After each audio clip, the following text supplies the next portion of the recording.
Hi everyone, welcome to my channel, and in this video I'll be rehousing this colony of Lasius niger ants, although they're more commonly known as black ants. They're in need of a dedicated setup as they have a lot of brood and it's becoming difficult to feed them without them escaping in their current test tube. I'll be moving them into this glass food jar here, which is around 30 centimetres high and 10 centimetres wide. It's not the biggest jar, but it will make a lovely little temporary natural space for them as the colony grows until it's big enough for a proper tank. The height will be ideal for the ants as it will give them a lot of room to dig and nest in. It should also give quite a unique perspective, especially if the ants make a nest right next to the glass. However, at some point I will have to make some modifications to the lid to make it more suitable, but in the meantime let's get on with the build. I started off with a drainage layer. I usually use slate, leaker or sand. However, for this build I decided to use black lava rock. It should aid in maintaining a balanced ecosystem. I use small crushed up pieces.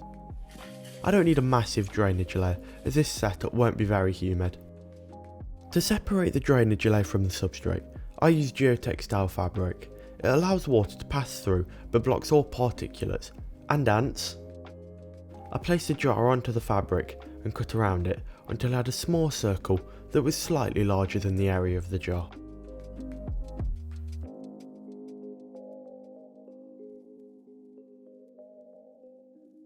I added it in with the edges curling up. Now for the substrate. I'll be using an adapted version of my usual custom mix, which I'll list the ingredients for now. The idea I have in mind is something I've seen in nature quite a few times, and the soil in these places is always very sandy, at least where I've been. So to achieve this, I'm mixing even more sand into my mix. I took a few handfuls of substrate and slightly less sand. I thoroughly mixed them together.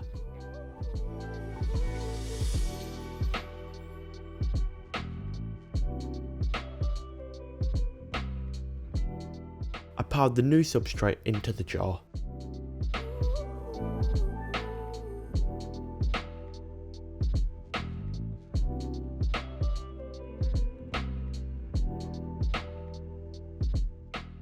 I had an asparagus fern just so I knew roughly what height the soil should go to.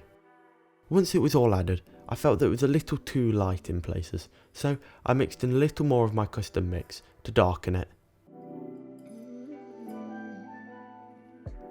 I cleaned up the glass with a microfiber cloth. Now the idea I have in mind is a sandy pine forest. From these images you can very quickly get a sense for what I want to try and create, with lots of sand, pine needles, twigs and leaf litter and even moss all over the floor. This should be ideal for a small ant colony as it will give them plenty of places to hide. Anyway, to plant this I'm using a small fern, pushing it into the soil firmly. I plan to adjust it as the scape develops.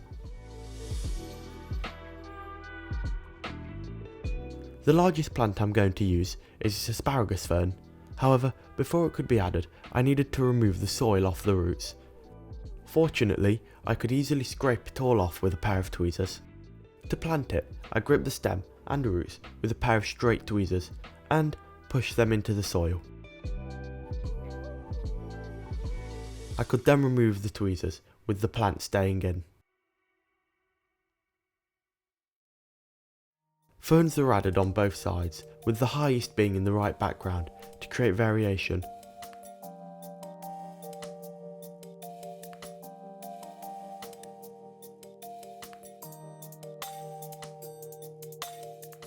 This way it looks better than if all the plants are the same height as each other.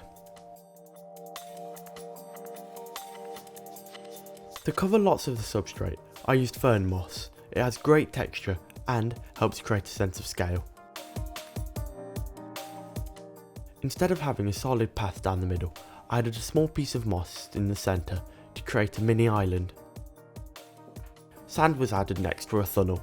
I wasn't too careful about how I added it, as in many sandy pine forests the sand gets everywhere and covers everything, including the moss. Although I did adjust some places slightly with a paintbrush just to flatten it out. Now for the thing that will really make my vision come to reality. Pine needles. I added as many as I could.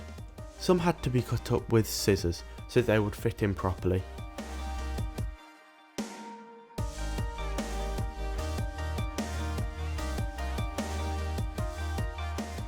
I also added another small piece of moss up against the glass to further break up the path.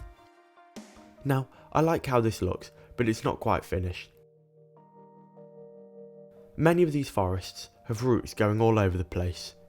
I turned to this rather large box full of spiderwood for another project, so subscribe to see that when it comes out. I snapped a few small branches off that I thought would look good. They were added looping over the path from a central point to mimic roots.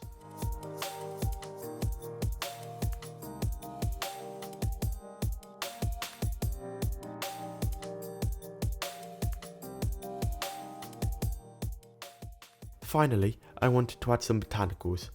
At first, I wasn't sure if orchid bark would suit this, but I think it blends right in and adds more variation.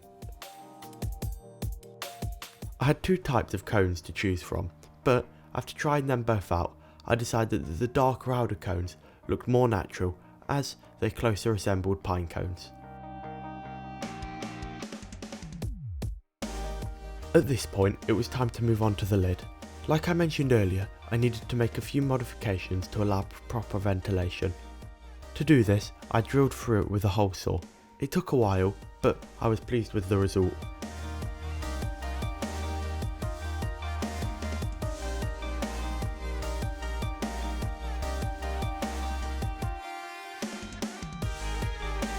I sanded down the edges to remove any bits of splintering wood. I proceeded to hot glue a piece of window mesh onto the hole, and then trimmed down the excess to achieve a more finalised look. I repeated this for the other side. The final thing to do before the ants are added was to escape proof it. I did this by adding a layer of flue on around the top. It's super slippery for the ants and they can't cross it.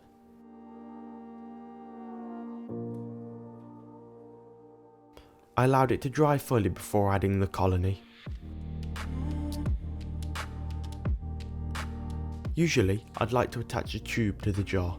However, due to the size and shape, this wasn't really possible, so instead I held it just above the jar and tapped the sides until all the eggs, larvae, pupa, workers and queen were inside.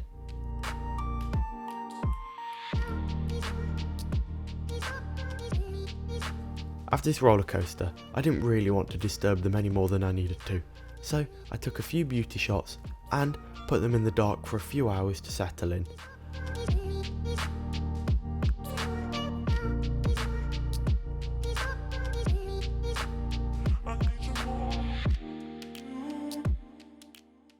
A few days later, and the ants have created a nest. I suspect it's here, but I'm not too certain.